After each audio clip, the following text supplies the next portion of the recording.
நம்மள மாங்காய் சாப்பிடாதவங்க இருக்க மாட்டோம். அதே போல் மீன் குழம்பு பிடிக்காதவங்களும் இருக்க மாட்டோம். அப்படி இருக்கும்போது இது ரெண்டையும் சேர்த்து சமைச்சு சாப்பிட்டோன்னா டேஸ்ட்டு சொல்லவே வேணாம், அவ்வளோ சூப்பராக இருக்கும்.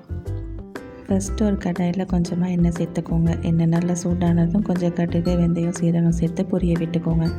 அப்புறமா கொஞ்சம் பூண்டு தட்டி சேர்த்துக்கோங்க. கூடவே ஒரு பச்சை மிளகாவையும் சேர்த்து அதையும் நல்லா பொரிய விட்டுக்கோங்க. ஒரு பாதி வெங்காயம் இது போல் கட் பண்ணி சேர்த்துட்டு அதையும் நல்லா வதக்கிக்கோங்க. இப்போது இதில் ஒரு ஸ்பூன் அளவுக்கு மிளகாத்தூள் சேர்த்துட்டு நல்லா வதக்கிக்கோங்க. மிளகாத்தூள் சேர்த்து கறியறதுக்கு முன்னாடியே நம்ம அரைச்சி வச்சுருக்கிற வெங்காயம் தக்காளியை சேர்த்துட்டு அதையும் நல்லா வதக்கிக்கோங்க. இந்த மீன் குழம்புக்கு தேவையான அளவுக்கு உப்பு சேர்த்துட்டு வெங்காயம் தக்காளியோட பச்சை வாசனை போகிற அளவுக்கு இதை நம்ம நல்லா வதக்கிக்கலாம். இப்போ பார்த்திங்கன்னா நம்ம சேர்த்துருந்த எல்லாமே நல்லா வதங்கிருச்சு. இந்த டைமில் நம்ம 3 ஸ்பூன் அளவுக்கு குழம்பு மசாலாத்தூள் சேர்த்துக்கலாம். இப்போது மசாலா ரொம்ப ட்ரையாக இருக்கிறதுனால கொஞ்சமாக தண்ணி சேர்த்துட்டு இதை நம்ம நல்லா வதக்கிக்கலாம்.